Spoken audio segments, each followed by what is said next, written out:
When you're super aware of the thoughts in your mind and the way you speak to yourself, the inner dialogue, then you find out, wow, most of it is not even mine. Because it's the subconscious mind that rules the whole game of life. Your dreams should be so big they give you the freaking chills. You know, it all comes from the childhood and the programming of when the parents argued and how they would behave. So it's just like a copy of what they learned when they were little. I have goosebumps. Copy paste. It's like a software. Yeah. Each muscle, every nerve turns loose. Let's loose and you go deeper.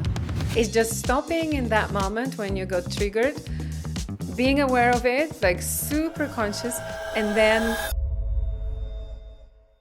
Well, Victoria, thank you so much for doing this. It is unfamiliar territory. I'm basically, you're my therapist in some way. We've been to very interesting, or you've seen very interesting places. Just in my life, in my subconscious mind, right now I'm just picturing all of those sessions we had. And the first session I had was the first time when I was doing hypnosis, like for the first time ever, was with you. And it was a really blissful experience. So I invited you over, and thank you for being here. Thank you for inviting me. I'm very excited because doing the podcasts was actually on my mind as well. And I just thought of it like 2 weeks ago, and boom, I'm just sitting here and having a podcast with you, which is absolutely phenomenal. And thank you so much for having me here. Yeah, of course. I think a good starting point would be to get a bit of context about you. We're going to talk about the subconscious mind. We're going to talk about beliefs. But what do we need to know about you to get this whole thing started? Like, why did you get into hypnosis? Why did you become a hypnotherapist? What do we need to know about you, Victoria? So I come from the yoga background, and since 2012 I was so much into yoga. I was into meditation. I had my own yoga studio back in London, and I have noticed a big change in my clients' lives as they carried on practicing yoga, meditate, and doing all the workshops, which is combines all the technique that, well, yoga is a science, is just an extra subject we could have carried on talking about. What I have noticed with yoga, you had great results, but you had to practice consistently and quite long until you got to where you would like to be. And I was always interested in hypnosis. I was just waiting for the person, for the teacher that comes, and I'll be like, boom, that's the person I would like to learn how to hypnotize people. Because at the times I was looking into it, which was like probably about 15 years ago, it was very popular, giving up smoking. And giving up smoking is great, and I still do have from time to time clients who give up smoking, and I help them to go through that process. However... Interesting. So that's what you did. That was your main thing? No. Okay, it wasn't. However, being able to have a client and come with any kind of an issue, and you're like, yes, and I can help with this, and I can help with business, and I can help you with your career, and I can help you with your health, and I can help you with your self-esteem, or anything. That was what I had on my mind. I would like to be able to help people to reprogram them with anything and get their results really fast. So when I came to an RTT hypnotherapy that I do now, I was like, that's it. That's what I would love to do. It resonated with me and what I wanted to do. That's how I became a hypnotherapist. Yeah, but I had it since long time on my mind. I was going to seminars and workshops about hypnosis, and as a yoga teacher, I used to use lots of scripts for relaxation. However, the technique I'm using now, and you have had a chance to experience, is way faster than like half an hour lying down, and your toes are relaxed and your arms are relaxed, and it's a long process. While with hypnosis, it's super fast, super easy, and anybody can be hypnotized. I'm not sure if I will agree on the super easy part, being the person who is on the receiving end. But maybe that's a great starting point. Hypnosis is something that I would say if we would ask 100 people, maybe, what do you think? 3, 4 people would say like, hey, I actually have tried it. Like I went somewhere to a hypnotherapist and I did it consciously. I think everybody is self-hypnotizing or using hypnosis probably every single day. I often tell my clients, like, by the words you're using, you're hypnotizing basically yourself. But maybe for someone who has no idea about hypnosis, maybe like a brief explanation, this is what hypnosis actually is about. Yeah. Let me just go back to what you said for just one moment. What I meant, the process of getting a person into hypnosis is easy. Yes. However, the whole session, yes, it unfolds. I've been many crying a things lot. yeah. that is not necessarily pleasant, Yeah. but we are freeing the person from that pain, and, Yes. and it's like a therapy in hypnosis, which Yes. makes it a bit challenging, I would say, but it's also a fascinating process when you look back and you're like, wow, I went through it, I digged into my limiting beliefs, I went so profound, I uncovered them, I removed them, I replaced them. Yes. The transformation So many is stories I ongoing. have that I also still need to tell you, right? Like things that changed, but we'll get there. We'll get there. Maybe like a brief explanation for someone who has never done it, which is probably most people. Yeah, so coming back to what hypnosis really is, Yes. right? Yes. So it's a state between being fully awakened and fully asleep. So you're not really sleeping, but you're not fully awakened because your eyes are closed, you're in a relaxed mode, but you can hear everything that is happening around you, and you are in control. You can open your eyes anytime. So it's a safe process, because I have many clients before the session, they're asking me, how is it going to be? I'm going to lose my control. Am I going to be unaware? I'm going to be in a trance. And it's not what it is. Yeah, you're still in control. Yes. I think that's what many people are scared of, that, all of a sudden the person can, that you're not in control. That something crazy could happen and you're still in control. You could also snap out pretty much any second. That's just how I feel. Exactly. Otherwise, all the hypnotherapists and hypnotists would be driving Ferraris and having an amazing Tell me your credit card number at your face. Yeah, right? No. You're in control, but it feels like it's a different state of consciousness. Yeah. Like you can really sense the difference. Yeah. So I'm just going to add to it. You are in control. You are in control, and you wouldn't have done anything you would have while you are unhypnotized. So you're not going to do anything you wouldn't have had being in your full awareness. Would it be true to state that it's basically your subconscious mind or is it your subconscious mind or your conscious mind that is more present during hypnosis? And maybe that's the perfect starting point. What the heck is the conscious mind? What is the subconscious mind? When is what happening? Tell us. Yeah. So while you're hypnotized, your conscious mind, which is thinking mind, which is active mind, which is the mind we use when we work, is the alert mind, is the worrying mind. That is the conscious. Is the conscious mind. And obviously it does also store some memories, right? And what you've done in your life. However, during hypnosis, subconscious is taking over. So that conscious mind, which is also a critical mind, it just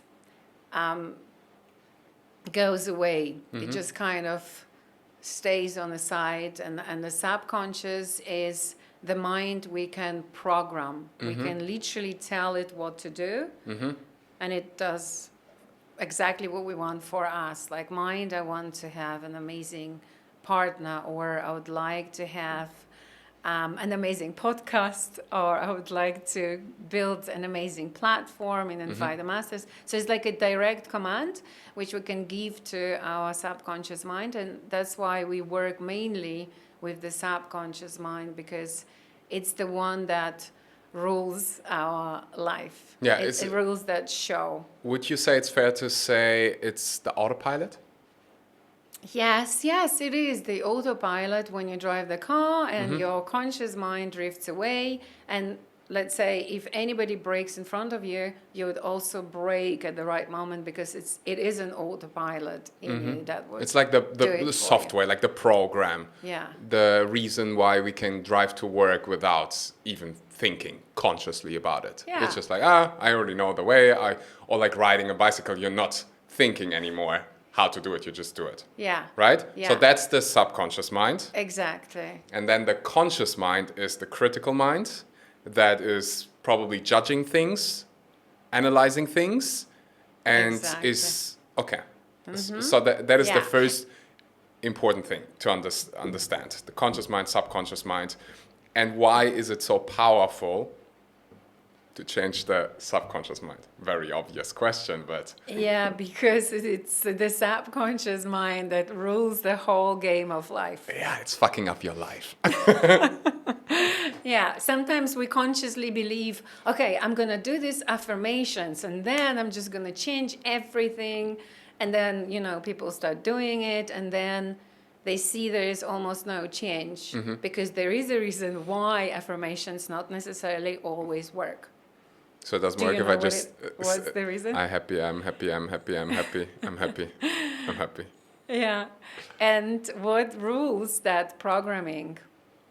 It's the emotion, right? You can say 100 times that you are wealthy, but if the feeling in your gut is you're lacking money, you have €1, $1, whatever currency you operate on, in your pocket, and you feel like you are unwealthy or poor, then you're not going to manifest anything. You're not going to change anything. So the key to programming is like a secret.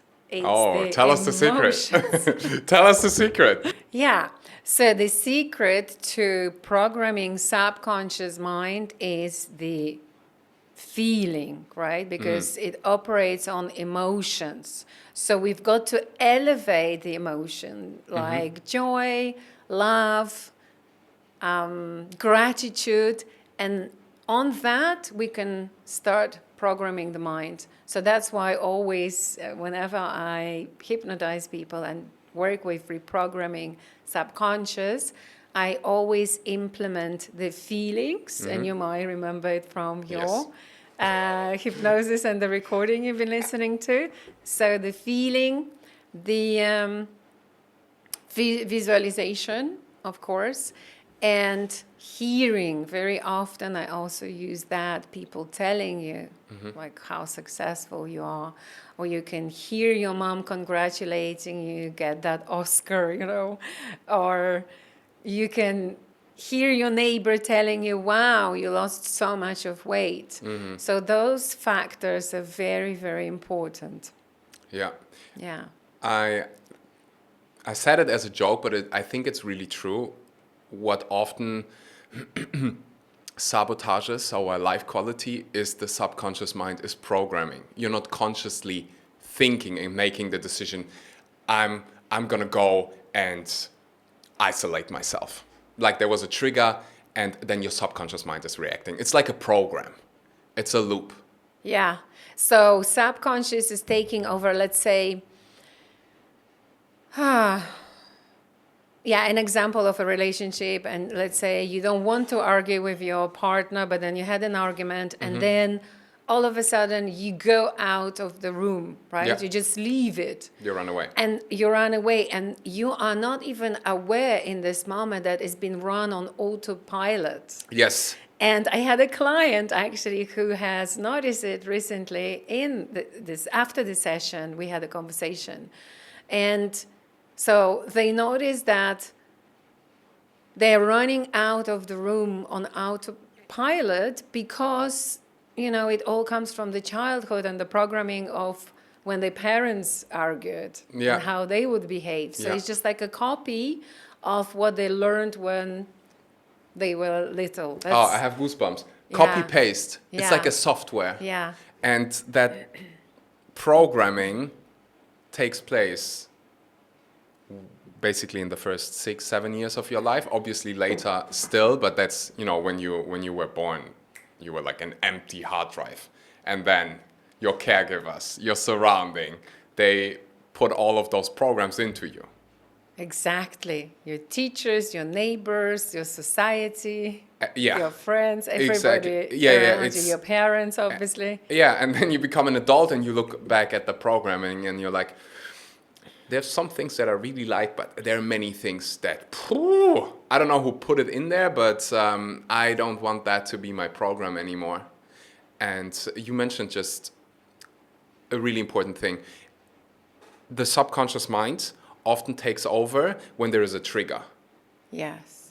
So I share a personal example. That's how I used to be. My programming, I think we share that. I grew up Eastern European culture. As a man, don't show emotion. Don't cry. Crying is a weakness. So my programming was crying equals weakness. Mm-hmm. Therefore, don't do it. As a child, I respected that. I was a child. That's how I thought the world works. I thought that's the way. Well, it worked until I was an adult and I got into my first serious relationship, with a woman who has all of those emotions, right? And would start crying sometimes. And I'm like, why do you even cry about this? Don't cry. I would get super uncomfortable and would judge it immensely. Until I understood, maybe I'm the problem. Maybe something is wrong with my programming. Maybe I should change that. And that is one really powerful example of, I really changed that in my subconscious mind. I think we'll get into how we can do all of those things, but the first step is awareness. Like most of the time, your subconscious mind is running the show. Exactly. Like 90% of the time, your subconscious mind is operating. And if your subconscious mind, aka your programming, your hard drive, is full of garbage from your caregivers. And how many times would one say to themselves, I'm not being aware of, okay, that triggers me, that's my reaction, that's what, comes out of it. I leave the room or I shout, people just get emotional.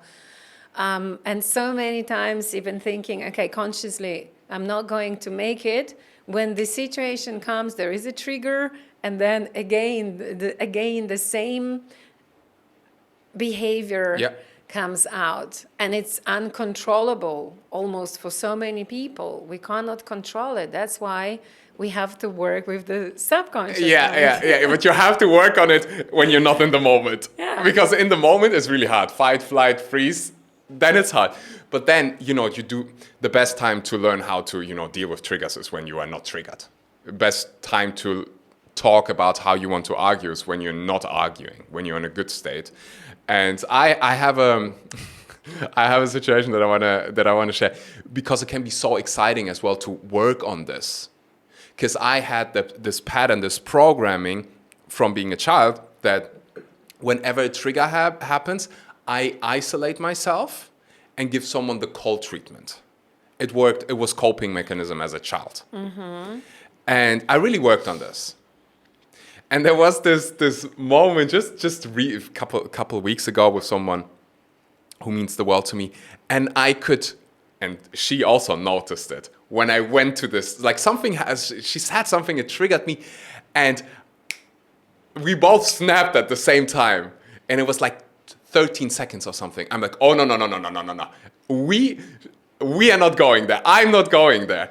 And you see the smile on my face. I was like, nice. It feels so good to not be a victim of my autopilot.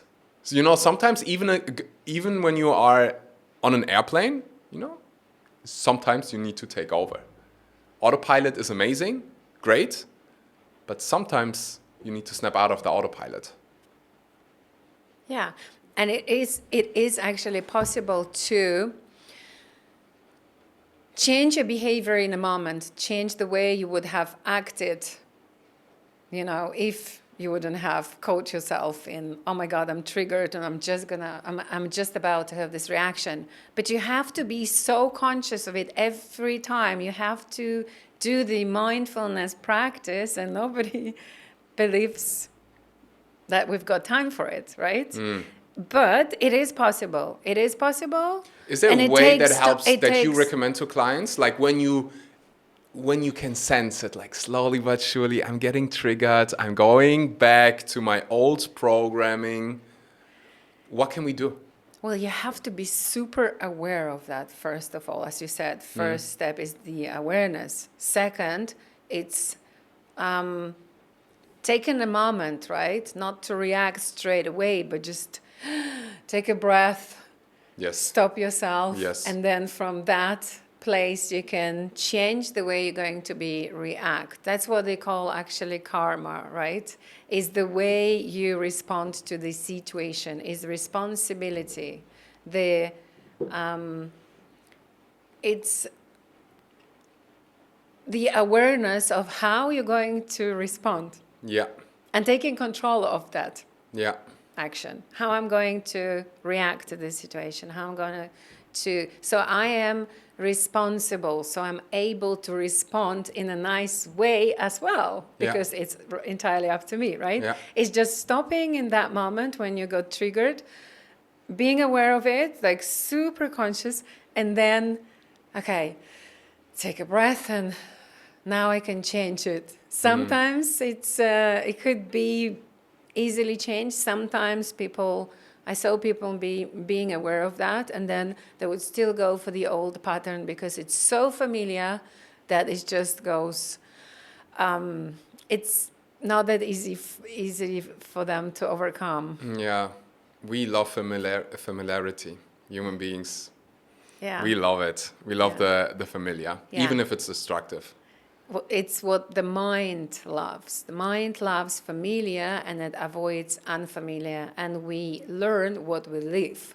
So if familiar was parents arguing, and then they would stop talking, like you said, a cold treatment to each other, right?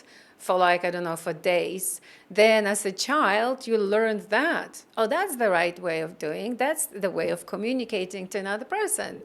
If she upsets me, I'm just going to stop talking to her and give her this punishment because that's what you learned, probably. Then I'm it just becomes assuming. The program. You know, that becomes a program, and then you repeat it constantly until one moment when that awareness comes and you're like, well, I am doing it. First of all, why do I do that? And that's why hypnosis is great, because in hypnosis, we go to the regression and we uncover what is the root cause, right, of why you're doing this, why you are treating your partner and giving them that cold approach, or how did you call it again? Cold treatment. Cold treatment. Yeah, it's horrible. Yeah, It's not nice. It's horrible to receive. It's also horrible to, you know, feel it. Because you're like, it's okay, but you feel like your whole body's screaming, it's not okay. I'm not okay. But it's like, it's in the moment, if you're not aware and you haven't practiced, it's really hard to get out of it. It was really hard for me. It used to be, sometimes then I would ignore a person that I loved for a couple of days. Then days turned into hours, and now it's minutes. Okay, how did you challenge How did I do that? Yeah. Okay, work. A lot of work. Actually, one really practical exercise that I love doing, that I also recommend to my clients, is when you fuck up something. When there is a situation and you look back and you're like, I'm not proud of how I handled this. I'm not happy with the programming. I like to visualize how I will do it next time. How will I react next time? Athletes, for example, do the same thing with shots. They analyze their games. They see, oh, I made this mistake. This is how I'm going to do it next time. So I like to close my eyes and see myself reacting how I would like to react the next time. That is something practical. So it also creates awareness. Like, this is how it is right now. This is how you react right now, and it's painful. It's causing pain in my life. It's causing pain for others. If we use this example of isolating, it doesn't feel good to me. It doesn't feel good to the person I love, and it doesn't help. Like, it doesn't change anything. I'm not a little child anymore who needs to protect himself. Like, I'm an adult. So I think awareness was the first thing. Like, without the awareness, nothing would change. And then how did I change it? Repetition in my mind. Obviously, having a therapist. I have you. I have multiple therapists who work with me on those kind of things. And then I would say something that helps me is to snap in those moments. Because then I know, once I snap, I get out of my head. I know, okay, it's another one of those. Mm-hmm. And now it's choice time. So you've basically auto-hypnotizing yourself. That's what you do. It's like a self-hypnosis, because hypnosis is reprogramming the mind, which means reprogramming your behavior. And it's all about the pictures we hold in our mind and the words we say to ourselves, which is obviously visualization that you've already mentioned, because the body doesn't really understand. Well, the mind functions always in now, in present tense.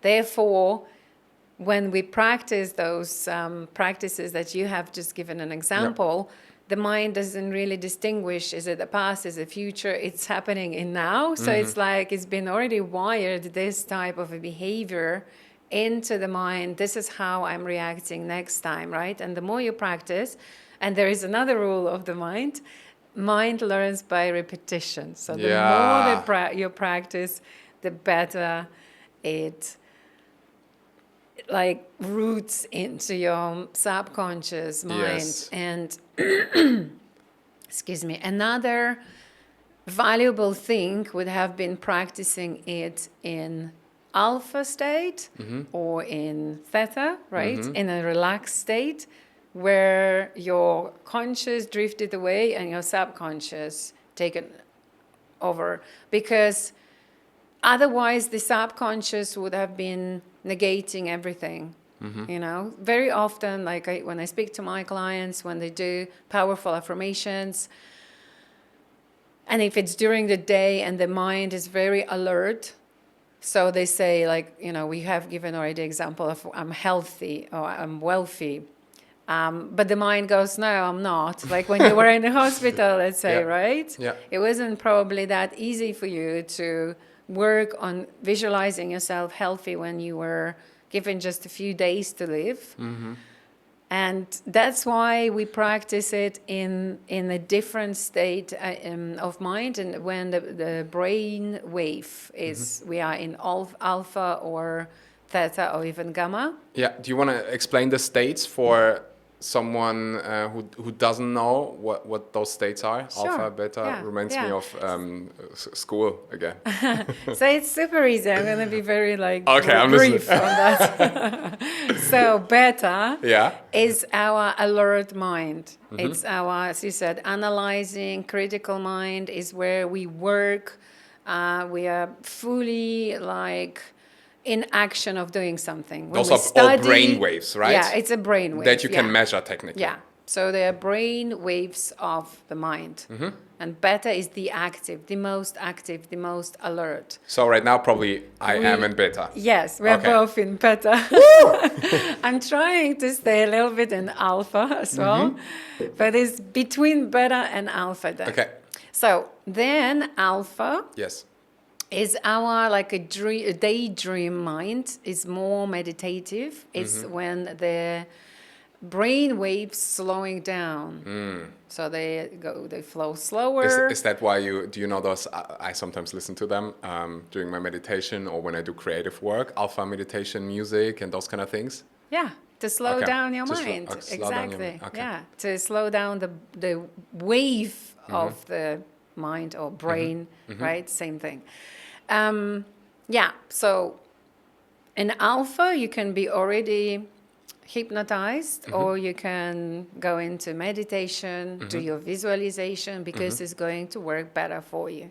Then we've got theta, which is even more relaxed state and which is even more useful when it comes to programming the mind, when it comes to visualization. It's like deeper meditation. It's like, if I remember correctly, it's shortly before you fall asleep Yeah, and shortly after you wake up, yeah, right? yeah. So shortly before delta, because Okay. then it comes delta, which is our sleep Yeah. brain wave. When we're falling asleep, when the subconscious completely shuts down, because it's got the job to file all the information that it had that the mind itself collected through the day. So it's like an assistant to the conscious. It just files all the memories. It's like the conscious mind doesn't need to hold all the memories in your mind from the age from 0, to whatever 26 or whatever age you are, 35. The subconscious holds all those memories. That's why some memories are very easily accessible because they're still in the conscious mind, and some memories we need to dig and go into subconscious mind because. Like, where's my keys? Yeah, and no, probably not this one. But I have this one quite often. it's more about why I'm reacting. It's more about childhood and teenagehood. And I actually recently had someone mentioning about losing the keys, of expressing it in a different way. There is another way you can say you lost your keys, excuse me, which I loved better. You basically say that you're not aware where your keys are right now. It's something like, oh, I don't know where my keys are. I'm not sure where I have placed them. So you didn't really lose them. And in reality, we almost never lose anything, right? How many times you've lost the keys and you found them? True. So you never lost them, Yeah, really lost. But we keep saying those things. I lost my phone. How many times I remember myself, oh my God, where's my phone? I lost it. So I think it's better to say, I don't know, where's my phone? I'm looking for my phone, stuff like that, because it's like also we have been programmed to use certain vocabulary, like the words we use They're on so every day. powerful. Yeah, we're just not So aware powerful. of. Yeah. So I'm gonna try to summarize a couple of things, because I remember when I heard it for the first time, it was like alpha, beta, theta, delta. We have beta, right? This is probably us right now being alert in some way. Then there is alpha, which is a bit slower, a more creative state. So far, so good? Yes, Okay, yes. Then we have theta, even slower, right before you go to bed, right after you wake up. I find it's my favorite state to visualize and to be just really calm, really quiet. And then there's delta, basically you being asleep. Yes. Because I've noticed Yeah. I play paddle tennis. Yeah, I've heard about it. You've heard about it? Yeah, there's I a saw hype on here in Bali. Instagram. Everybody's playing.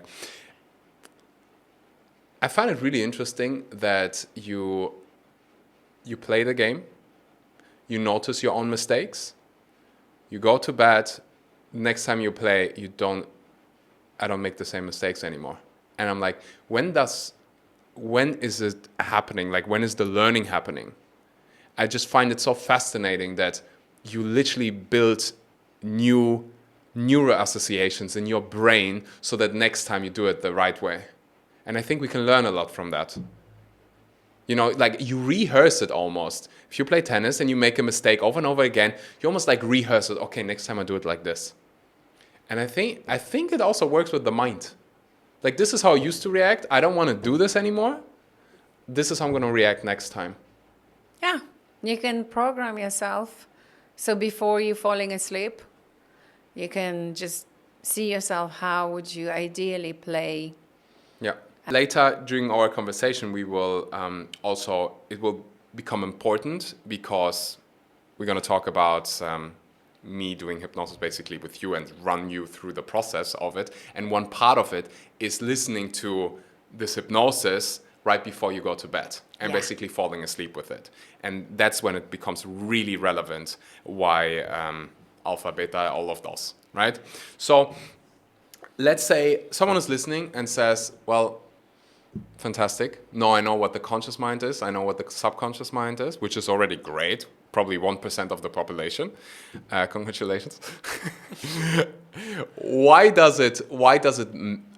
is it important? Let's say someone is listening and says, I have this limiting belief. I know something in my programming is just hurting me.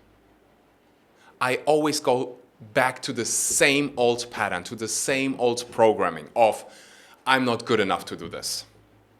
I am always pushing the people away that I love the most. I am always angry. Right? It is like always, it's the same programming. And we said it earlier, I'm going to say it again because it's so important. We rather feel familiar emotions, even if they're destructive, than new ones.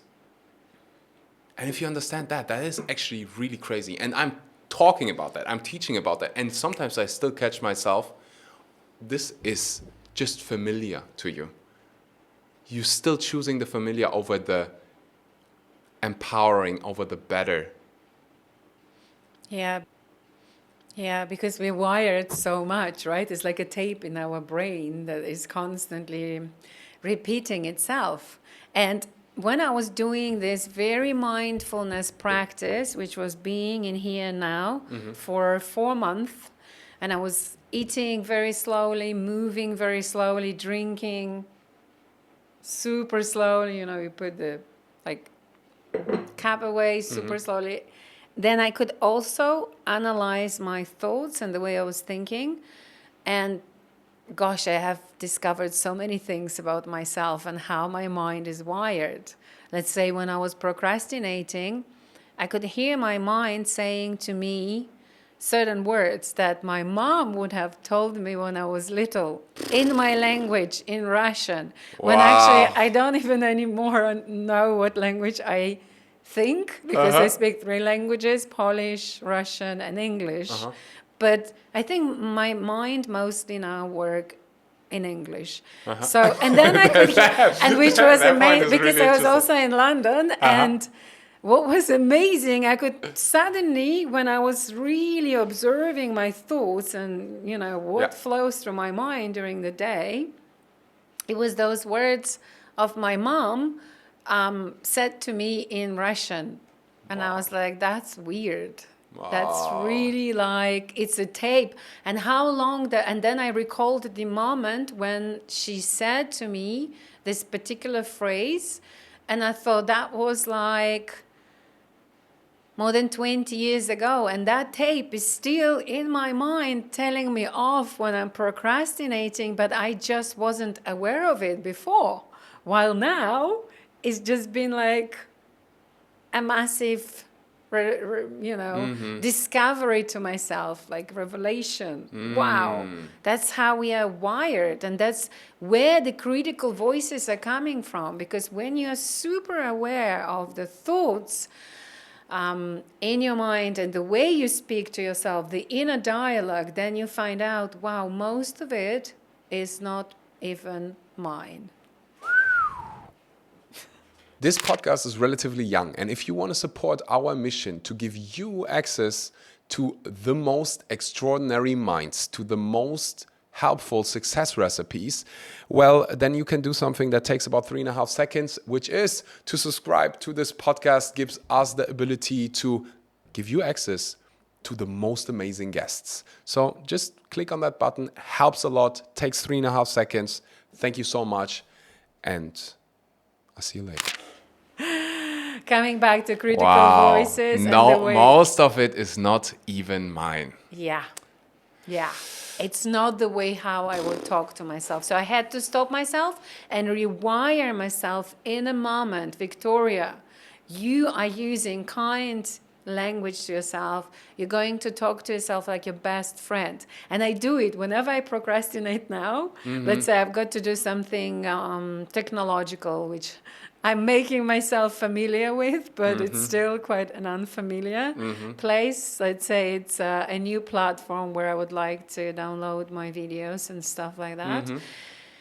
And I see myself procrastinating. I'm just like, ooh, because it's something unfamiliar. The mind doesn't want to do it, and I would rather do something else, and all the kind of excuses. So I stop myself and I say to myself, I could see the pain in your face. yeah, but I wired it. Like I learned how to use CapCut because I made a decision, and I said to myself, Victoria, my love, you're going to nail it. You're going to be so great at it. You've got all amazing skills in you. You're so talented. You've learned so many things by now. You can do it. Yeah. That self-talk, if we are able to change in the moment and use that language that is empowering us, that is motivating us, that is supporting us, then we are able to achieve anything, right? Yeah. Rather than those critical voices of our teachers, parents, neighbors, friends, whoever knows whom yet. Like so many different voices recorded there that we unaware of. I saw a really beautiful shift in you happening, and I can relate so much because I had this moment in my life as well. It felt like there was a time in your life where someone else was the voice, and at some point you made the decision, I am becoming the voice. Yeah. Because what changes in hypnosis is the inner dialogue. That's why it works. Yeah, this inner dialogue. Yeah. We all have this voice inside of our head. Exactly. I like the phrase inner judge. And this judge is sometimes brutal. We are so hard. You said it so nicely. Imagining you would talk to a friend like the way you talk to yourself. Like sometimes it's some hard stuff, and if you speak it out loud, you're like, wow, I am shocked. And also thank you for emphasizing that you can speak it out loud, because the mind is not going to understand or recognize who is talking to you right now. So it could have been like you even, it's like moving back to the past and reprogramming the voices in yourself by just saying them out loud. And that's why in the recordings that I do, like in a transformational part of hypnosis, we also implement repeating. So you say things out loud. Yeah. So like stopping yourself and say to yourself, Axel, you're amazing. You're going to nail that game. Just when you say it out loud, it's just the body absorbs it, the mind absorbs it. It's like it does not recognize who is telling you those words. Like if you haven't heard good words from your parents, let's say you had really bad childhood, and then the partners you attracted in your life, and even your colleagues at work, and your boss has been like tremendously horrible to you, you can start reprogramming yourself by just simply choosing the words of praise that you always wanted to hear, and just to begin saying them, like say them every day to yourself until they will become familiar to you. And obviously the best times, as we have mentioned, in alpha state, before you falling asleep and first thing in the morning, because then is the most powerful time, and your subconscious just absorbs it. Everything is like a sponge that absorbs the water. I want to unpack a couple of things because I think they're really profound. And you said something. I'm going to try to remember the exact wording. The words you always wanted to hear, or how did you phrase it? The praise you wanted to hear. Yeah. Because it reminds me so much of my own life, and I recently had such a beautiful experience that forever changed my life. my mom passed away shortly after I was born. Oh yeah, I remember that. And my whole life, I wanted subconsciously, and honestly also sometimes consciously, just hear that praise from a woman that, oh, you're enough. Like I wanted to hear it subconsciously my whole life. And then also because you said it, it doesn't matter who's saying it. I was at a retreat and it was like 60, 70 therapists in one room. It was like a skilled training. And I'm not sure if you're familiar with it, Gestalt therapy, and someone else was basically playing my mom, like channeling my mother. And it feels so incredibly real. Like I was on my knees. The pain was so strong. I was on my knees. I could barely like hold on to this. I was crying, I was sobbing. And the first thing she says was this praise of like, I love you and you've never been enough. Subconscious mind. You've always been enough. When she said the first, like literally she was there also crying, and there was a stranger. She didn't know much about me. She was crying, it's like, I love you. And it's like my whole life I wanted to hear this. And now a stranger is saying that, and it feels so real and so healing. And something shifted inside of me. I'm like, oh. Couple of powerful things, and that's why I'm sharing this. Your brain doesn't know the difference between it's really happening and you just imagining it, or someone else saying it. And it could be yourself, right? Yeah. Like there was a complete stranger. And it felt so real. That's why you can be a therapist to yourself if you know what kind of words to say to yourself, when to say to yourself, and then you implement everything we have been discussing and analyzing and emphasizing in this conversation, and you can heal yourself. And I would love whoever watches this podcast to start using it, because one thing is to get information, the other one, whether you're going to implement what you're going to do with it, right? You're going to implement it, or you're just going to be, okay, I understand, I can do that. Yes. So I would love to encourage every person to start using it for themselves. And that it helped tremendously to most of my clients. Yes. And even sometimes myself, I do this practice, is to hug yourself. Mm-hmm. Have your eyes closed, and then just say to yourself all these beautiful words like, you are enough, you are lovable, in two forms. You can say it I am lovable, I am enough, I am successful, I'm powerful, all those things. I'm amazing, I've got amazing coping skills, which is one of my favorite. It's like I've got amazing coping skills. Imagine you've got like anxiety, depression, you're the person who does not believe in themselves, and I've got an amazing coping skills. Suddenly opens the door to the world where you can cope with anything. Oh, yes. Any situation that comes towards you, you can cope with it. Yes. Yeah. What I like to say is I believe in my ability to figure things out. There is space for whatever happens. Yeah. And I'm just going to go back quickly to the two forms. I, like say per I, and you. Mm-hmm. So two ways, right? I am lovable, I am successful, I've got an amazing coping skills, and you are amazing. You are lovable. You've got an amazing set of skills. So you've got amazing coping skills set, whatever it is, that just say it in two forms, hug yourself, and it's just wonderful practice. I can imagine that some men will listen now and they're like, what are you saying, Victoria? I should hug myself. Honestly, I remember the first time I did a session with you was 2019. That's 5 years ago. Wow. Yeah, that was... Before the pandemic. Wow. I remember you saying in a recording or during the session, I'm lovable. And I remember my mind was like, yeah, of course I'm lovable.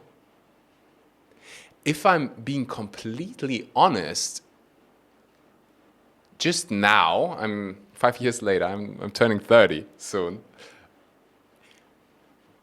I think I'm slowly but surely getting there of like really feeling like I'm lovable. Because so far,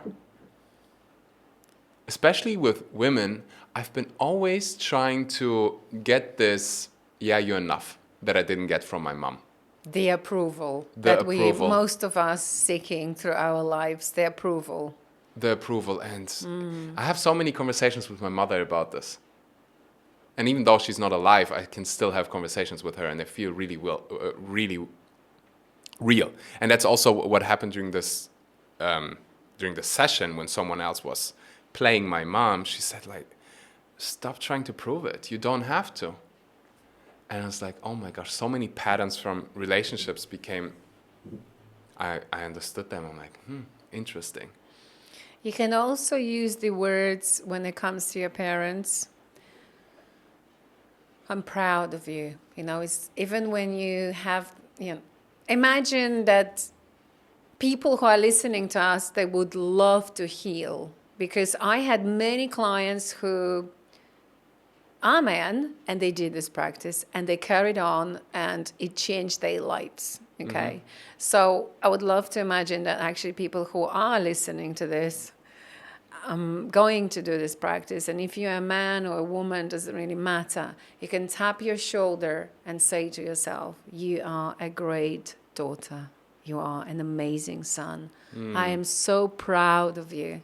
Because very often in our lives, as we go through it, we are searching for that approval. We're looking for it in our partner, them to make us lovable, them to make us interesting, important, worthy. But it's all about here.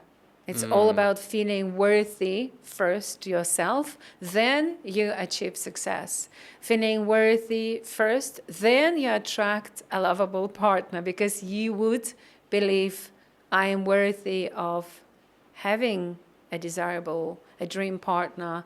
I'm worthy of achieving success. So it's the desire, right? Like when we come to programming, is what I want.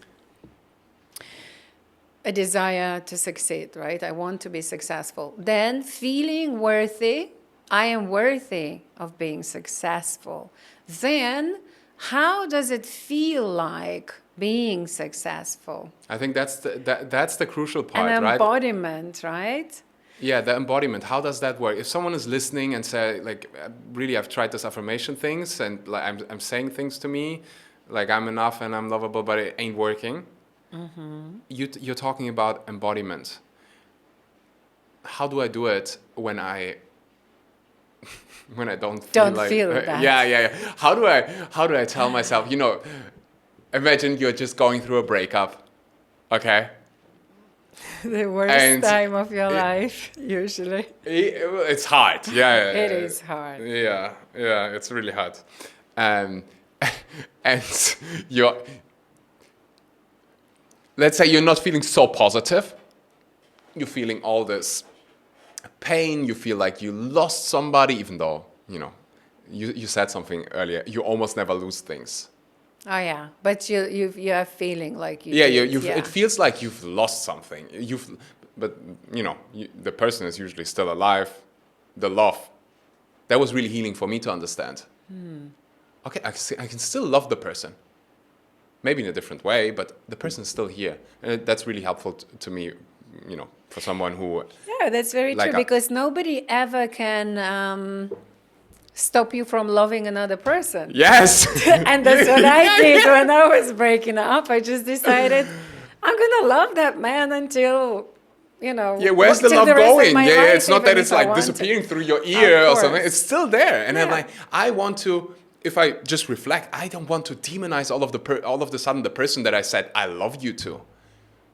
I don't want to demonize that person. I want to I will still love them forever, probably. And I even say that, and I know sometimes people make criticize that or like say it's weird, like I'm there. Call me anytime. I would do that for any partner I used to relate with.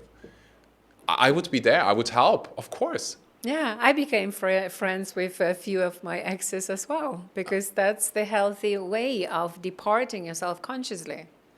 Yeah, I'm just not signing up to demonizing a person that I love.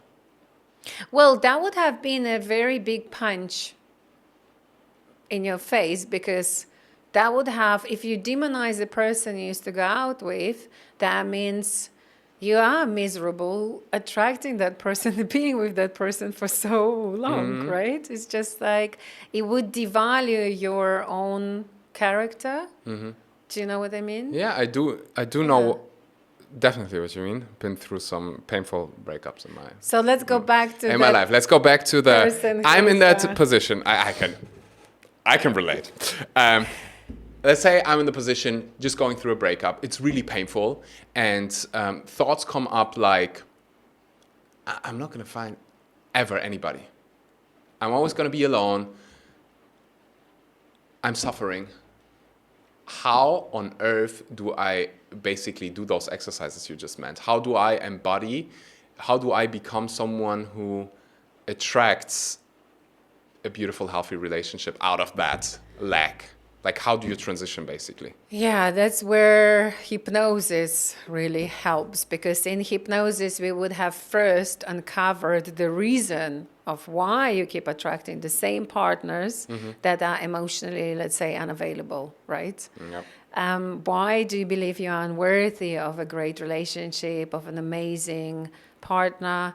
So when we would look then at the limiting beliefs, we are able to break them, remove them, and replace with the new positive. But let's say we're talking about someone who did not go through hypnosis, and there would be one part missing, the breaking limiting beliefs, which is extremely powerful in hypnosis, and that's why people go for that practice, right? But let's say you don't have an ability for some reason to treat yourself to a session, but you would like to reprogram your mind.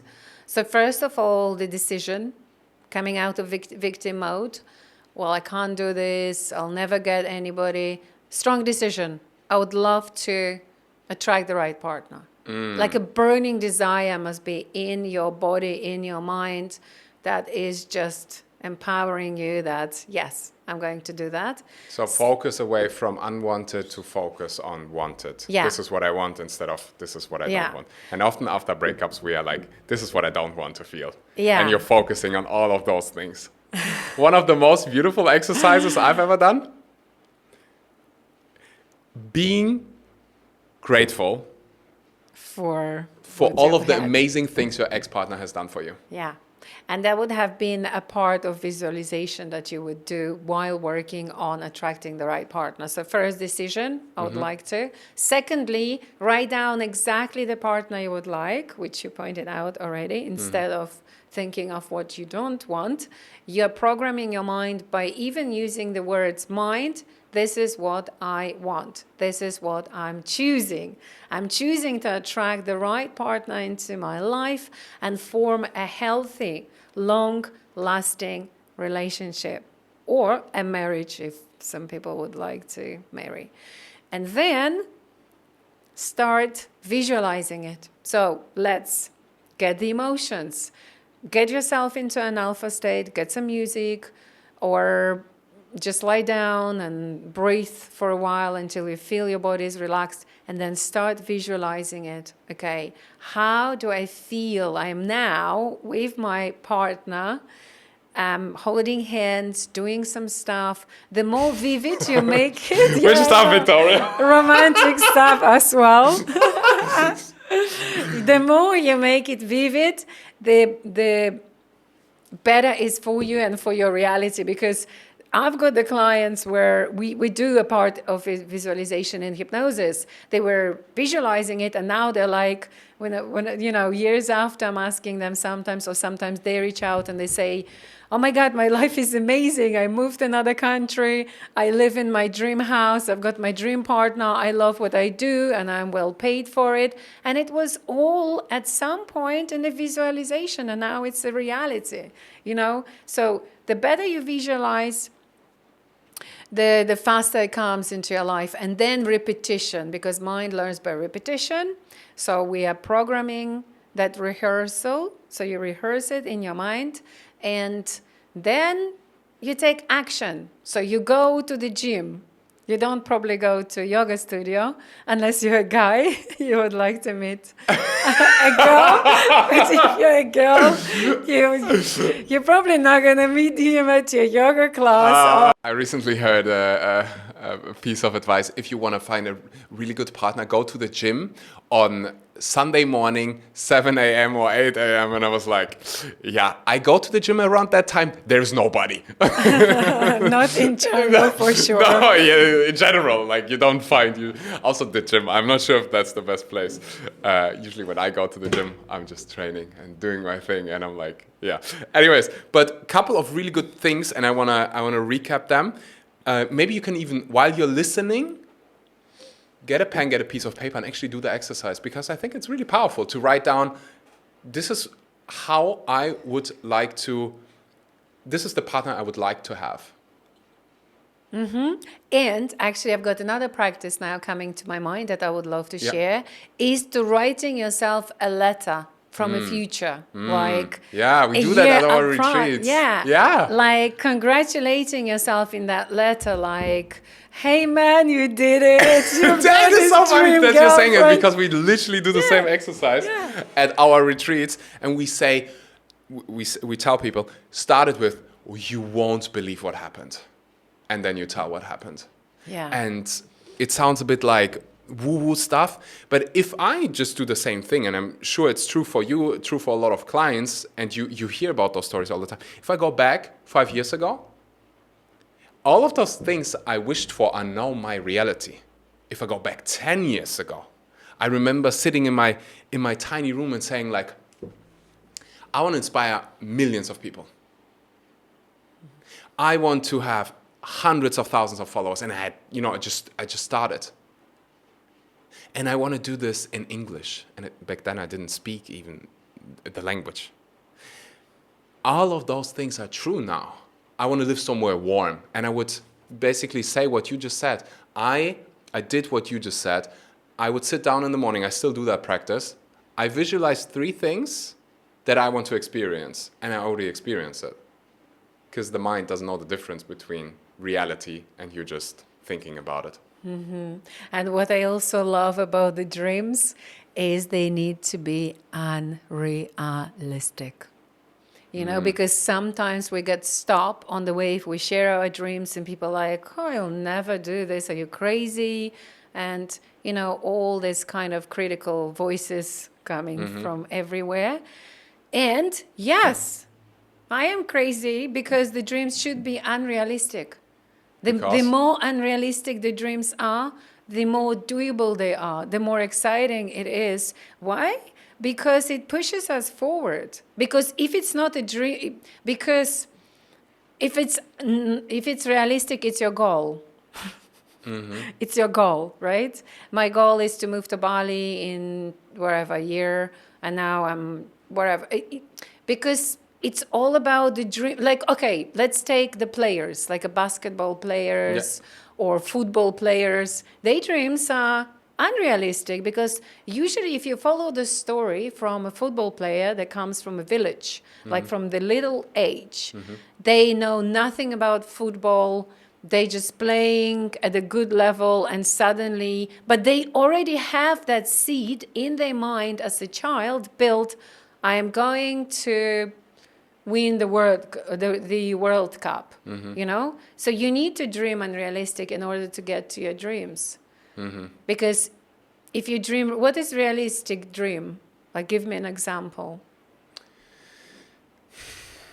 Like when you sat down in your flat 10 years ago, your dreams were unrealistic because Yeah. you've just mentioned, like, oh, I'm going to influence thousands of people I said or millions. hundreds of Millions. millions. Yeah. Millions. Yeah, if I would have told my friends, I would have said, you're crazy. So it was unrealistic to them, Yeah. but it was Realistic to me. until it was still maybe slightly unrealistic at that time until it is realistic now because you've made it happen, right? That's how I see it. Oh, okay. Yeah. If it would be realistic, it would be probably your reality. I see where you're going with this. Yeah. At this point of my life, when I hear that, what you just said, when there are other people telling me it's really hard to do, or it's my favorite word is impossible. Because it gets you out of your comfort zone. Let's say you did something and you do it again. So let's say you've got one book written. Yeah. And then your next dream is like to write the second book. Yeah. I mean, that's a realistic dream. You already did it, and it's very easy to repeat what you've done before. You know? It's like, okay, on the base of creating one thing, I can create the next product. But unrealistic would have been something that would have pushed you out of your comfort zone. And like, I don't know, now I'm going to speak, next podcast, I'm going to learn new language. Like you just mentioned. I tell you, know. writing a book. Even the second one is pushing you out of your comfort zone. I know what you mean. Yeah. Your dreams should be so big they give you the freaking chills. Yeah, exactly. So you fear that fear because if something is realistic, you're like, oh yeah, I can do that. What kind of dream it is? It doesn't. Well, then it's Then I wouldn't even call it a dream. You know, because the dreams makes us to grow, right? Yeah. So that's why I would call it a goal. That's Yeah. my goal, to write a book, which I'm actually writing. I usually say, this is what I'm gonna do. I'm committing to this. What is your biggest dream? Like, give me an unrealistic First thought that comes dream. to my head, my biggest goal, like my biggest dream, is to find a person that I can share my life with. Because all the rest I will achieve. I know at this point in my life, whatever I want to do, I achieve. So that would be my biggest dream, to have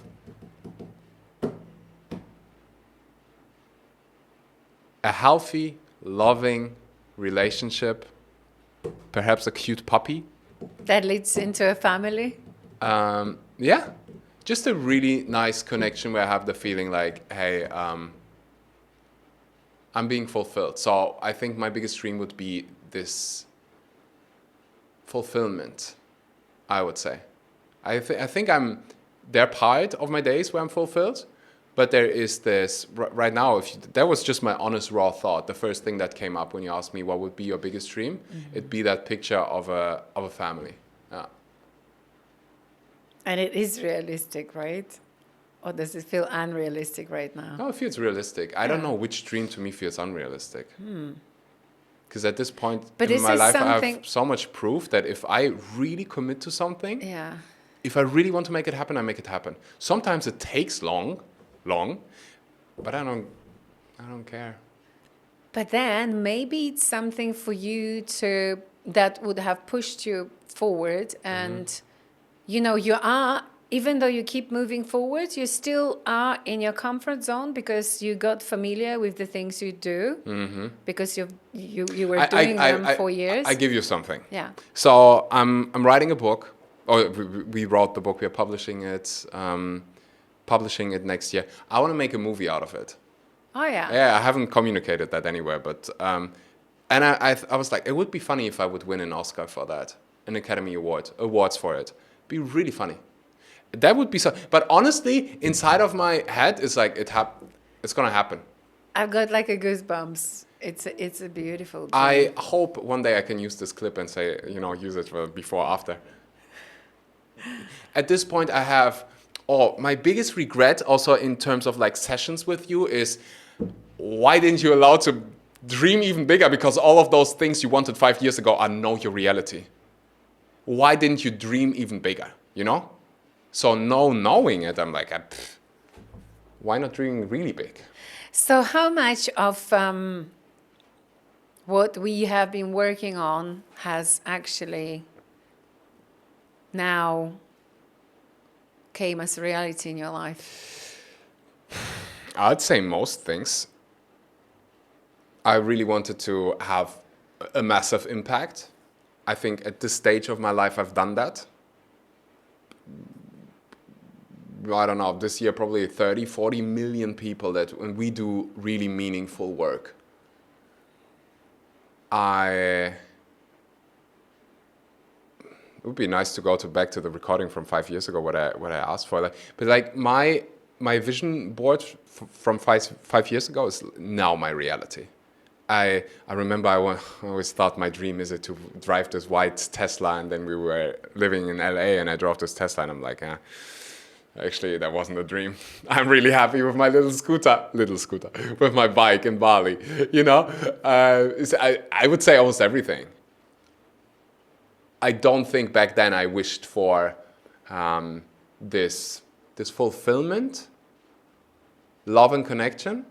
This is something new. That's like the next phase of my life. The rest,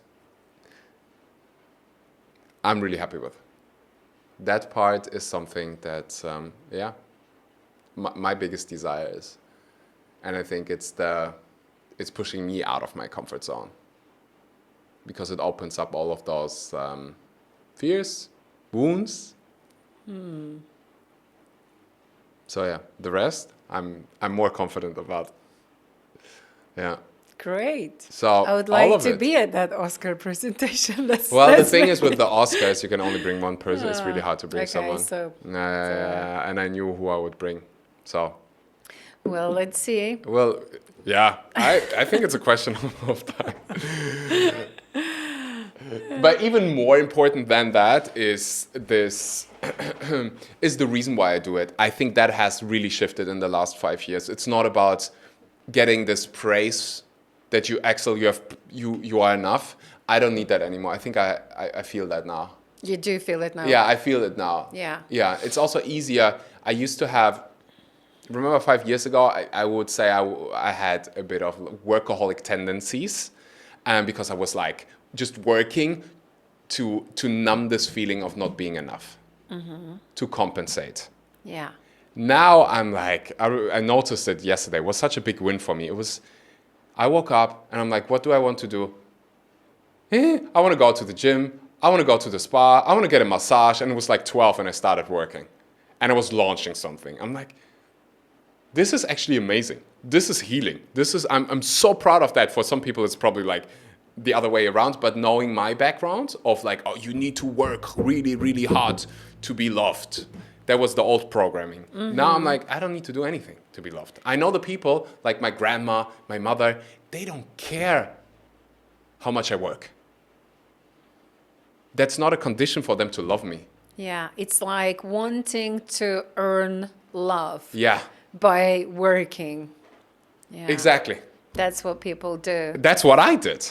Yeah. That's what I did. And I really shifted it. Really, really, really shifted that. I want to cover that part that beautiful transition that we're talking about right now, shifting beliefs. Yeah. Getting rid of limiting beliefs, getting rid of limiting stories, and I'm curious, maybe to start things off with. You see a lot of people. What is the number one thing that people come to you with? Like, what do they want? Is it relationships? Is it success, money? Success, love, confidence, and self-esteem. I would think the top rated. Health issues, but it's like really, I think those three things always like on the top. And list. What can we do to shift? Let's say we've discovered a limiting belief. What can we do on a day-to-day basis to shift that limiting belief? You mentioned self-hypnosis. That is something, by the way, everybody can do. Yeah, of right? course. Like you can record yourself and say things you want to tell yourself and start reprogramming that subconscious mind. Yeah, I do like workshops on that. Actually, I teach people how to make your own script of the hypnosis. That's amazing. Yeah. Yeah, which is fantastic. So you can record yourself a message, and to make it simple, as we have mentioned, write yourself a letter from the future and congratulate yourself. And you can say, you won't believe what happened, but Yes. a year from now, like exactly name the date, you are in a dream relationship that you wondered, that you always dreamed about, and give the details. The more specific you are, the better. And then as you would listen to it, obviously your mind goes into visualization, because you would see yourself and you would feel. So remember to implement the feelings, the vision of it, the actions you do, and hearing people congratulating you, or making comments on your amazing family, on children, if you would like to have. So you can do it that way, which is super easy. You don't need to know all the rules about programming your mind.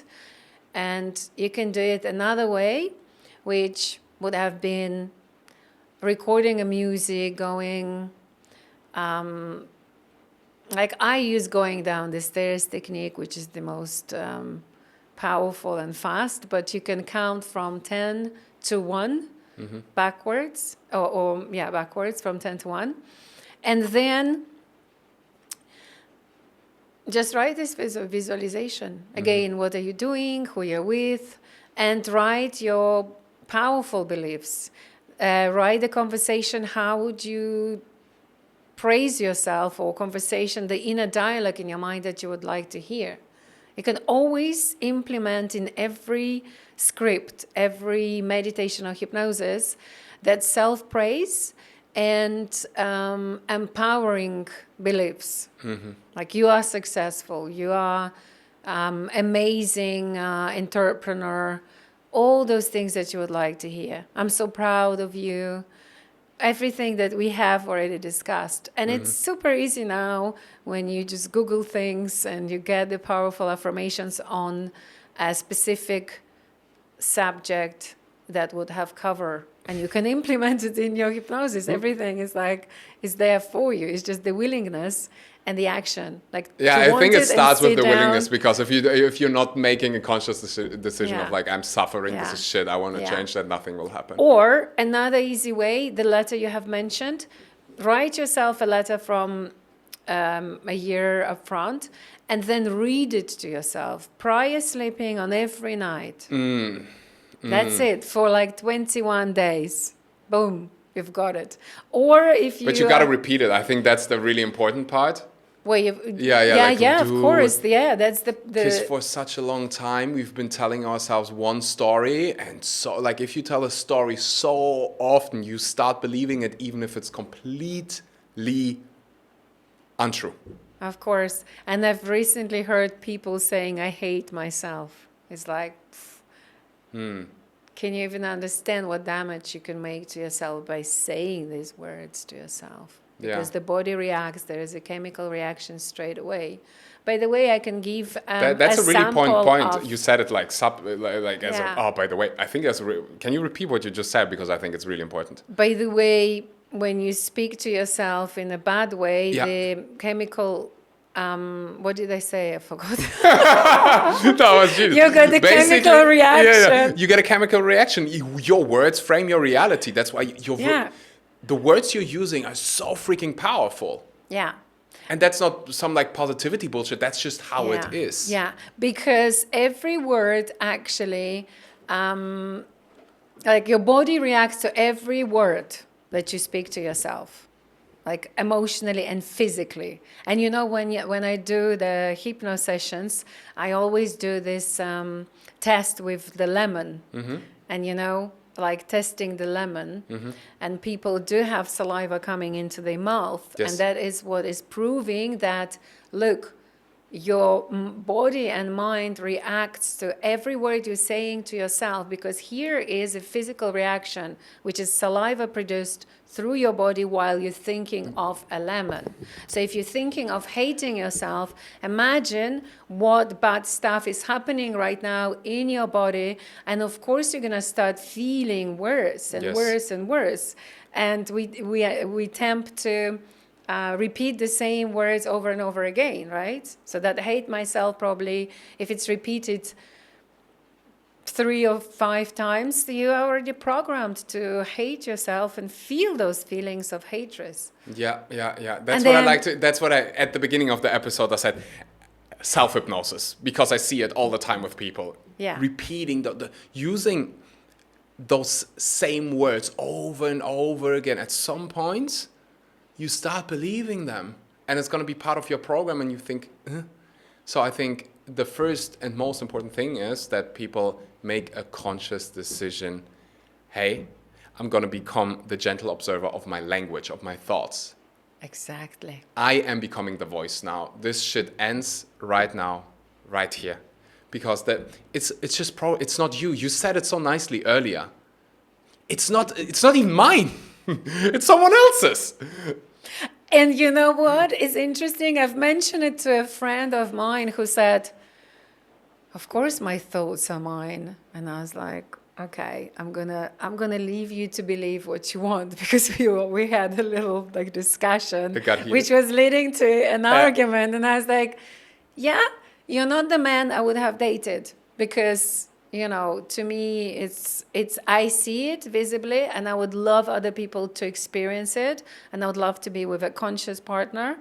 And so many people might be still unaware of that. Your thoughts are not even your thoughts, because what is your inner dialogue? What is the self-dialogue, the voice in your head? Isn't it your thoughts process? Isn't it you thinking? Or is the thinking happening to you, and you have imposed certain words and phrases onto you without you understanding of, this is imposed on me since I was little? Yeah. That's some powerful stuff. Yeah. So another thing people can do, whoever listens to us, and let's say letter doesn't resonate with them, or recording hypnosis and powerful affirmations, they can simply read them prior falling asleep and first thing in the morning, or wake up and have a vision. So visualize yourself being in a relationship with that person, holding hands. Go for the romantic things as well, smiling, laughing. How do you feel? Until you feel in every limb of your body, every cell of your body, every internal organ, feeling that lovability, feeling that fulfillment of being with another person. Well, it's great to feel fulfillment without being without being being alone. Why would you feel I'm not complete? So if you are feeling not complete, that is not the place where to begin from. It's great to first focus on, I am a complete person. I'm complete whether I am with my partner or without. And out of this completeness, I'm attracting another partner, because it's not half and a half making whole. No, I am complete. And my complete, because that is like a gap. If you would believe I am not complete and another partner is going to come to my life and complete me, then you would be always looking for someone who's going to fill the gap, and whenever, and then you become needy. But when you are feeling complete, okay, I am complete, another person is just going to amplify that completeness because they are complete themselves. And it's like you're not going to attract the partner who's going to want you to complete that half that they're missing. No. It's not the way, the right way of thinking. You're complete, she is complete, and my completeness and her completeness, we're having an amazing life. So feeling that being complete, and then visualizing, okay, I'm going to be here, attracting this partner, and being in now. So I've used the words I'm going to, but in hypnosis we always use the time where it's all now, right? It's just the programming of the mind is in now.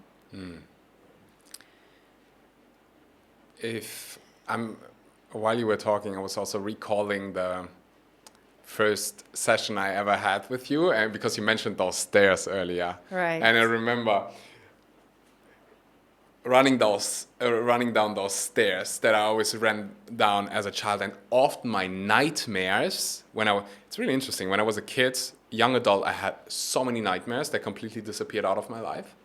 But it was always those stairs. So I was recalling it in my head, the hypnosis that you mentioned, and first of all I witnessed some powerful things, and something that just came up to my mind was, because you asked compared to 5 years ago what happened.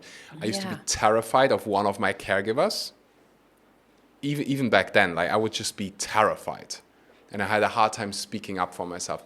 Now I'm really in my power, and that's really beautiful to witness and to see how powerful hypnosis can be.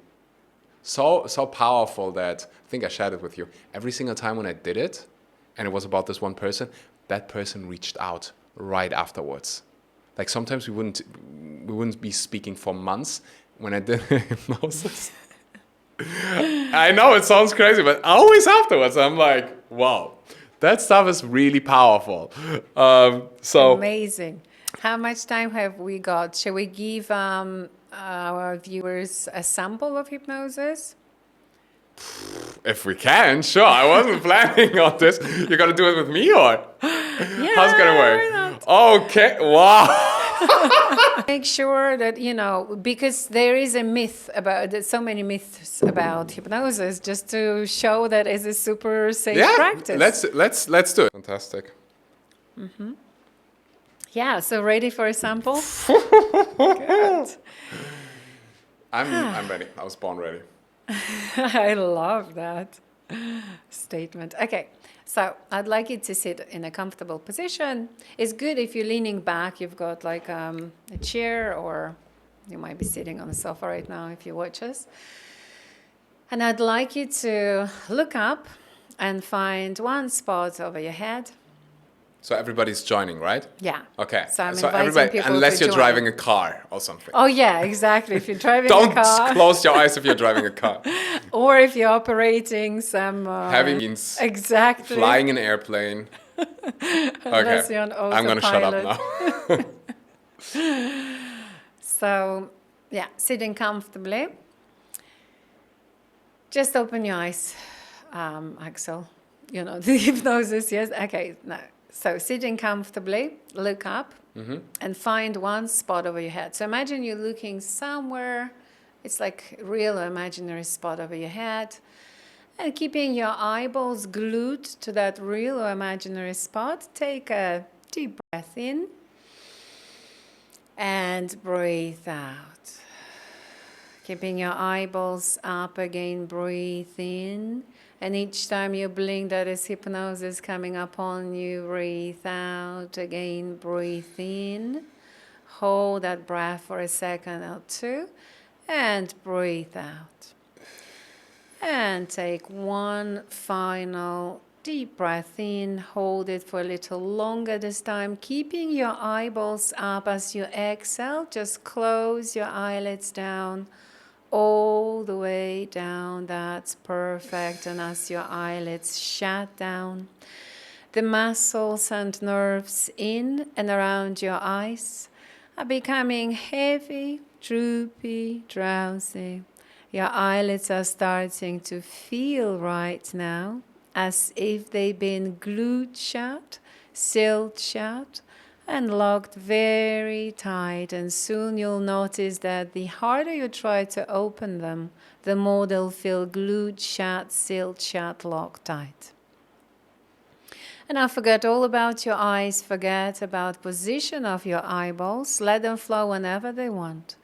And drop your chin down just a fraction so you can get that same looking down sensation you get when you look over your balcony or down a flight of stairs. And as I count backwards from 10 to 1, You can see your feet, hear your feet, and feel your feet stepping each and every step as you go deeper, drift deeper, sink deeper into hypnosis, and you're going to absolutely like it. So right now, you're moving on to step 10.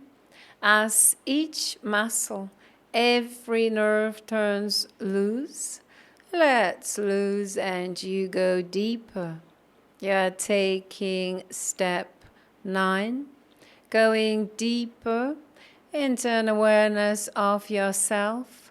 You are taking step 8, going deeper, deeper, deeper still. You are taking step 7, and every sound and noise and movement around you is taking you further, deeper, way, way deeper into hypnosis. You are taking step 6, going deeper, drifting deeper, sinking deeper. You're taking step 5. You're halfway down. You're doing everything perfectly well. Just go deeper. You are taking step 4. As each muscle, every nerve turns so loose, lets loose, and you go deeper. You're taking step 3, going deeper into an awareness of yourself. You're taking step 2, going double deeper than before. You're taking step 1. Just go deeper, drift deeper, sink deeper. That's perfect. And every time I click my fingers like this, and I say the words go deeper, drift deeper, sink deeper, you're going 10 times deeper. And 40 times deeper.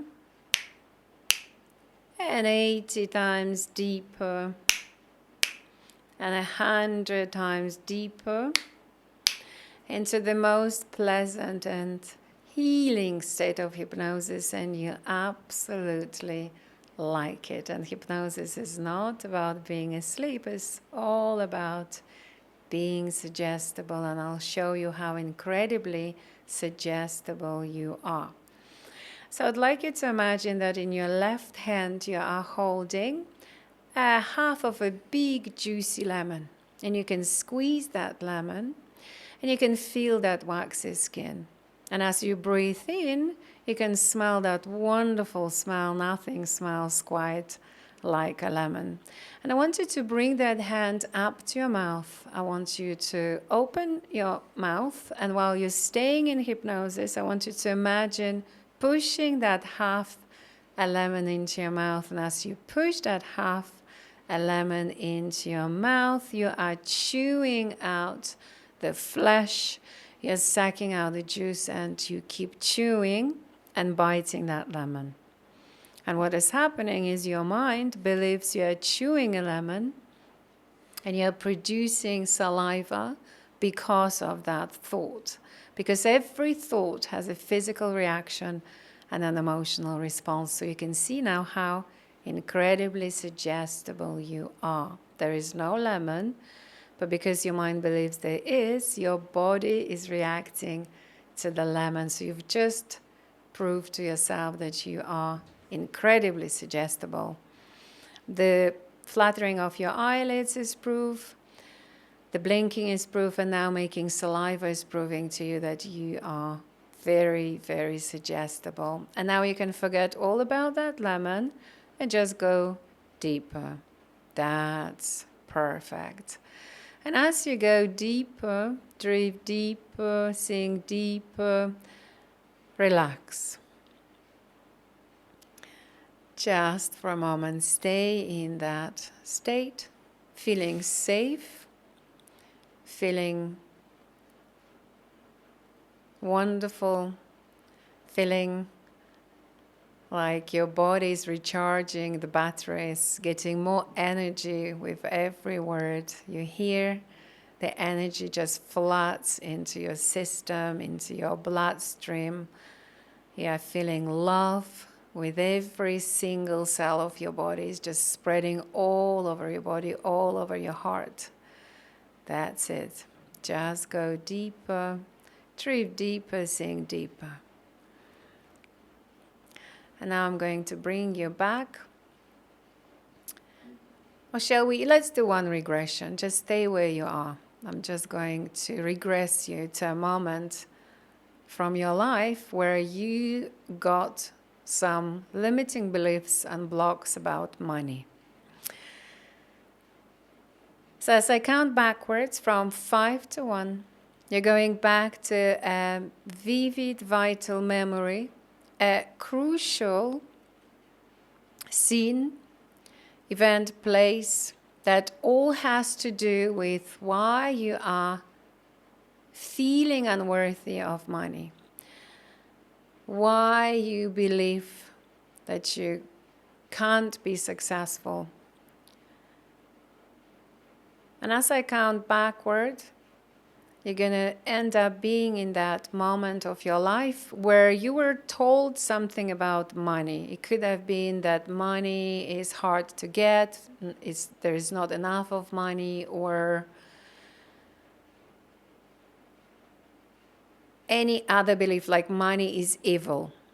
So on a count of 5 right now, you're drifting back to a vivid, vital, crucial, absolutely significant scene, place, event, time, or memory that all has to do with money blocks. On a count of 4, you're becoming younger. On a count of 3 and 2, you're becoming smaller, lighter, shorter, drifting back, right back to a scene, place, event, and time that all has to do with the money. Why are you feeling so unworthy? Where you learned or became that way. On a count of 1, you're drifting back, back, back.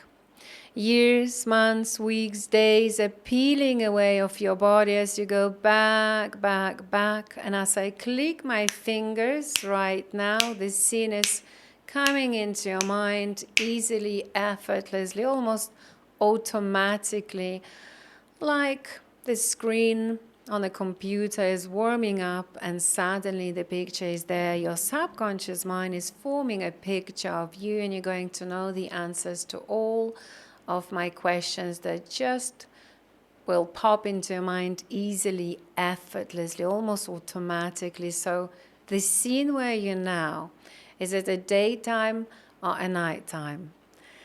Are you inside or outside? How old are you? You're going to know your age more or less. And what are you doing, seeing, hearing, feeling, and experiencing in that scene? I want you to connect to the feeling, find it in your body. Where is it? Is it in your stomach, chest, throat, legs, arms, anywhere else? And I want you to just stay in that moment and see it vividly. You're going to know exactly what are you feeling, who is around you, what you have been told about money. Why are you feeling so unworthy? And I'm going to bring you back, and I will count from 1 to 5. And on a count of 5, you will open your eyes and come back to your full awareness. On a count of 1 and 2, coming back into your body, feeling your fingers, your toes. On a count of 3 and 4, feeling great, feeling amazing, feeling refreshed. On a count of 5, just open your eyes and come back to your full awareness. Take a deep, long breath in. And breathe out. And whenever you're ready, I would like to hear the sharing of what scene or memory, because when I say the word a scene, it's like a movie. It's like your life is a movie, and you see it or you feel it. Some people see it very vividly, so they can see the scene where they are, and some people can feel it and they know where they are, but they do not see the clear picture. So I'd like to know, how is it for you? Did you hear it, see it, feel it? Yeah, all of it, and pretty quickly. Yeah. I was in the flat where I was growing up. It was daytime, and there was this one moment that it was vividly there, how I would see the bank statement of one of my caregivers. And I was maybe like 6 or something, so I started to understand numbers, and I would see a minus, and it would like this feeling around my throat, and I could feel all of this responsibility and fear, and yeah, there was a really interesting moment coming up for me, and it's something that still now affects me. You know, I'm not perfect. I would say I've worked on a lot of my money wounds, but I still had this situation in New York recently where I was, and New York is not famous for being the cheapest place on planet Earth, you know, and like sometimes I would catch myself feeling uncomfortable about spending I don't know, $15 for a matcha or something, you know, and I'm like, even my friends would be like, what? We know how much money you make. We know how much you have. Why do you still get afraid of it? Or like, what is this about? And I'm like, you know what? I still have fears. And, you know, I grew up. That was the moment that came up, and I could link it. I'm like, oh, understandably so. So for me, there are more fears around spending it, especially on myself. And I think it's something nice to look at. But yeah. Wonderful. Thank you for sharing. I'm really pleased that it was something useful. Yeah, no, it came that up you could immediately. I could see that picture, the colors of the bank statement and the exact number. And yeah, it's really, really interesting. So what you can do the opposite. You can print out your bank account and just, you know, imprint the numbers being there. So just to reprogram what you saw, and becoming familiar with that more than. Yeah, it's interesting how subconscious is wired, right? All those memories, and at the age where we are easily programmed, just getting stuck there. Yeah.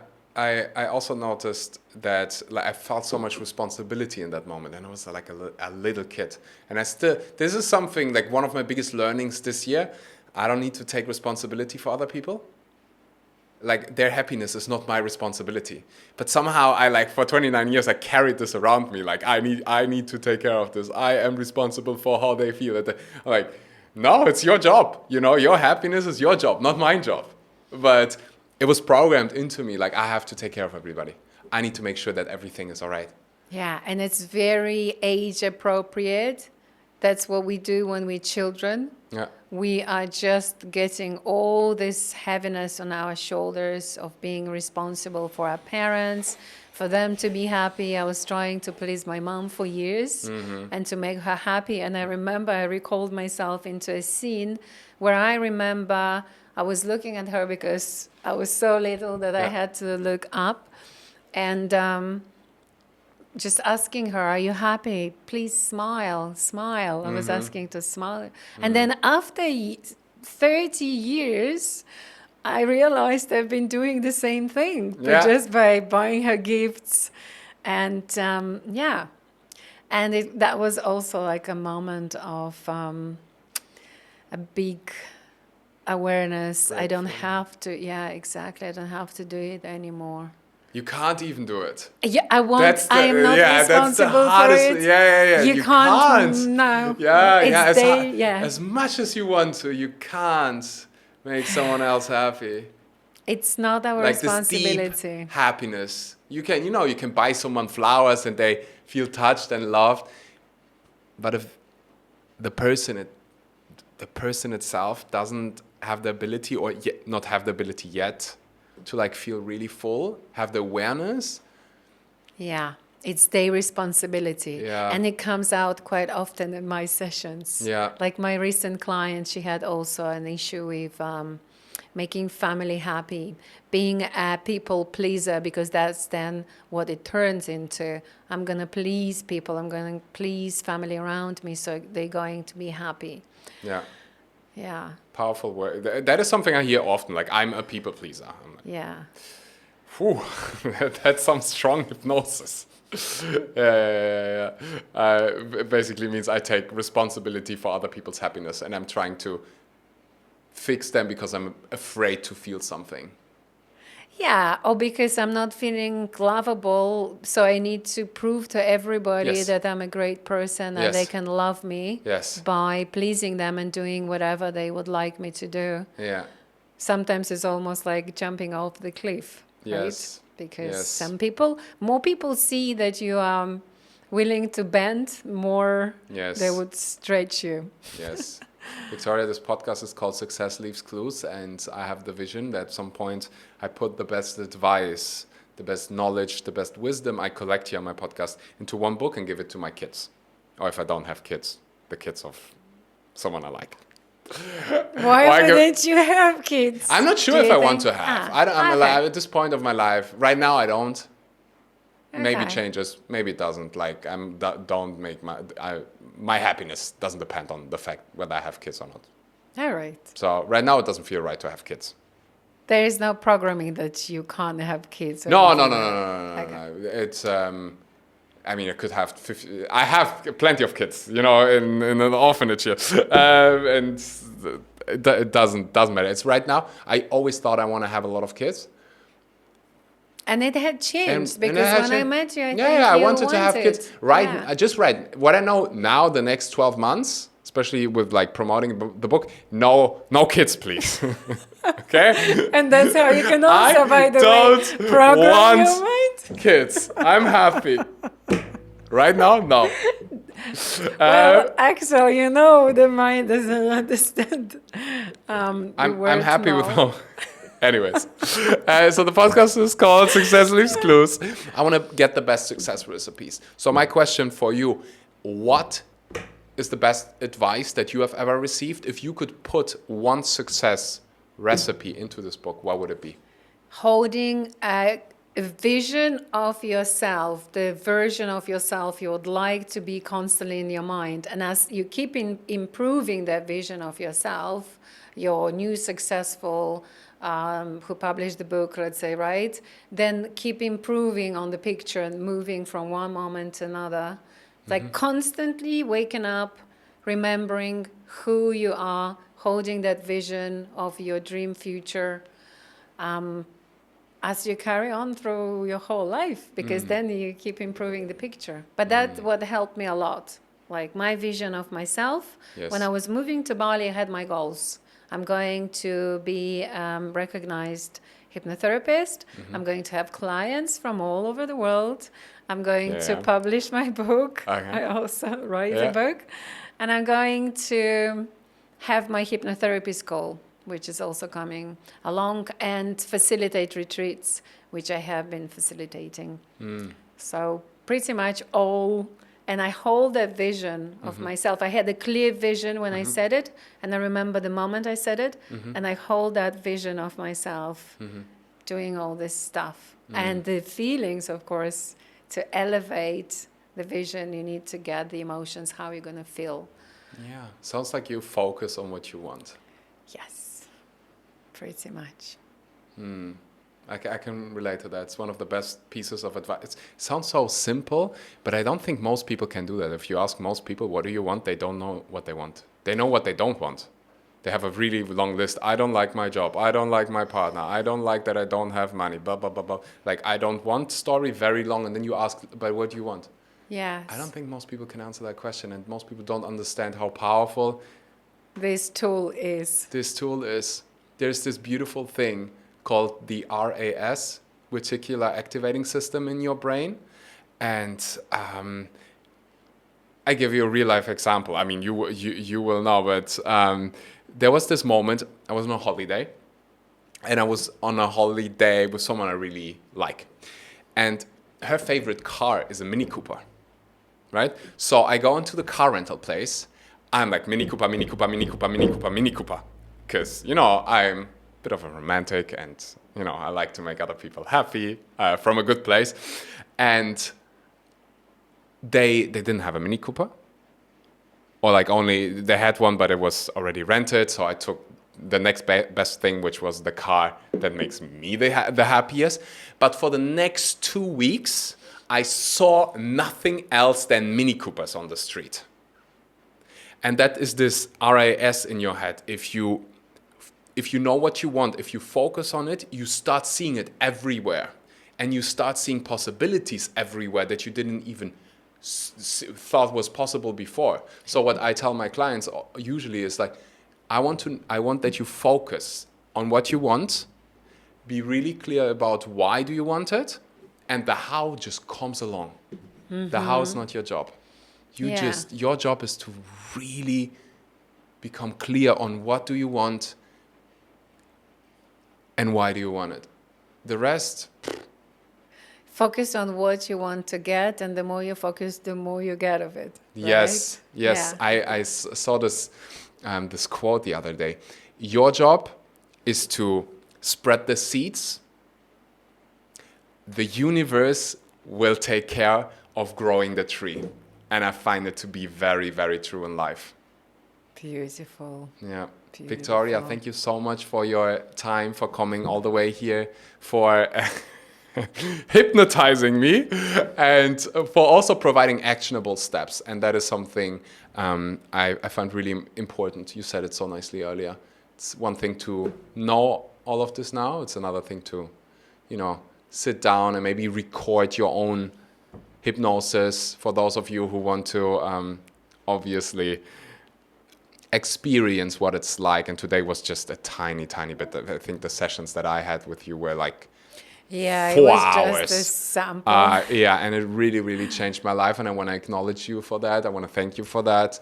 You've been, part of my life now for 5 years. Also during the time when I was going through cancer recovery, we had a session, and it was really beautiful to. I remember back then I came to you. What I wanted to shift was this fear of it coming back. Mm-hmm. And I can say that now there is no fear anymore of it. I'm so happy with how things are. And big thank you from my side, Victoria, for all that you do. Well, thank you so much, Axel. I'm delighted to be here.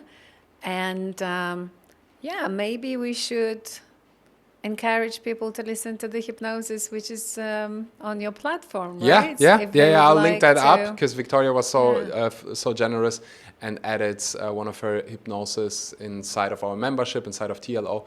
And Victoria, obviously, I put all the links in the description below. If someone wants to book a session with you, I can highly, highly recommend it. Changed my life. And at this point, I don't know how many friends of mine are with you, because I just genuinely like, hey, this changed my life. Use it. And I hope we did a good job. I did a good job in showing how powerful hypnosis can be. So big thank you, and hopefully see you soon. I really hope you enjoyed today's episode, just as a little gift from our side, from my team, because you stayed until the end of this episode. 30 days of free Fire Within membership. I created the Fire Within membership to give you guys access to the tools that have changed my life, the lives of my clients, and give you also access to a community of like-minded people. We have guided breathwork sessions, guided meditations, guided visualization practices, really tools that enable you to create the life that you deserve and that you want. And it's one of the best things we have ever created. Hundreds of people, live events, sessions that will blow your mind. 30 days for free. You will find the link in the description. Thank you so much, and until next time.